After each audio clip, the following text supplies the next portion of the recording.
My name is Andrew Esteves. You guys also know me as Finn. And I wanted to go ahead and just kind of like let you guys know more about my topic and exactly what I have in plan for this conversation. But just like a quick background, I am a Texas State student. I am a graduate student at Texas State University. It's my first semester.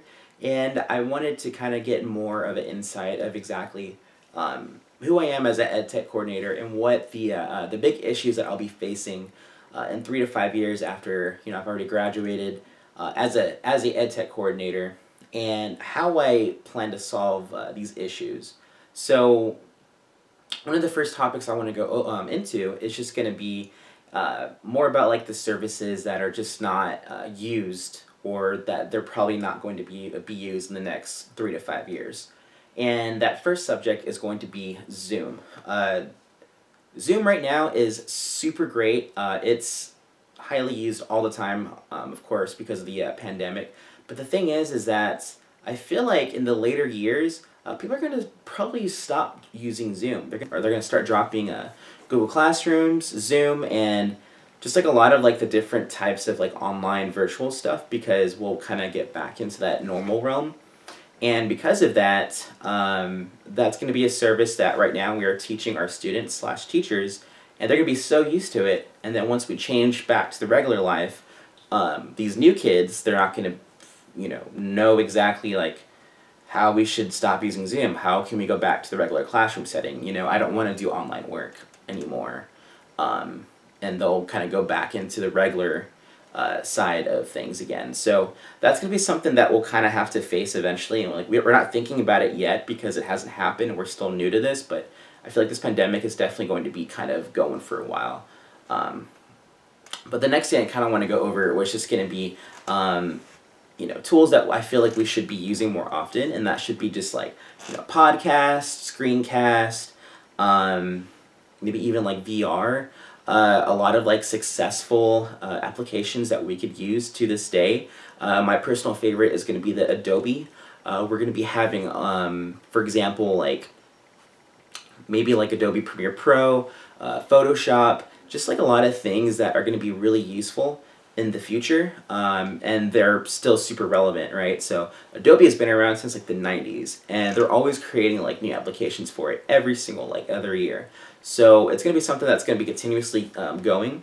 So I believe that if we have these students and these teachers consistently learn like these applications that we know are going to be staying, then they'll be able to kind of like put that out on their own and continue to keep going forward with it, which I feel like we strongly need to, let like teachers know or students know, right? So kind of like how I was saying before, with like a lot of teachers and students, they'll be so used to Zoom that they won't want to go back to the regular classroom setting because they're so used to online classes, and we'll kind of like adapt. We'll kind of like cut some things off and like apply it to what it's like just to be in the regular classroom setting. But I know like a lot of teachers are not going to want to change. They're going to want to kind of keep the same mentality as they've been going for the past 20 to 30 years because they feel like it's going to be something that is just to the norm for them. So that's going to be a big issue, making people understand the importance of change and learning how to adapt with technology. So that's the issue, and I feel like what we need to do is just kind of get them started, kind of like how we are with Zoom, like it's kind of like forced. Get them to use screencast, podcast, whichever, in their classrooms, maybe like every other month, right?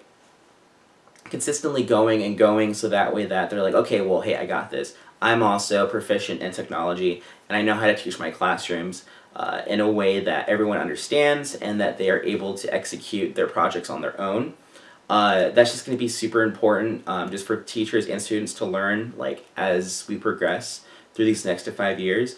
And I feel like once we kind of like learn that key in order to have them understand the technology, and we can start using like more fun applications that are for everyone, right? So for example, TikTok.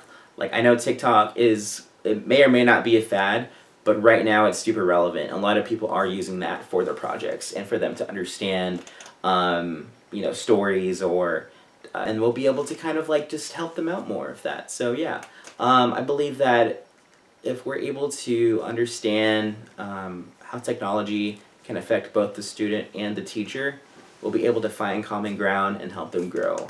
But yeah, that's going to be my statement on that, and it was nice talking to you guys.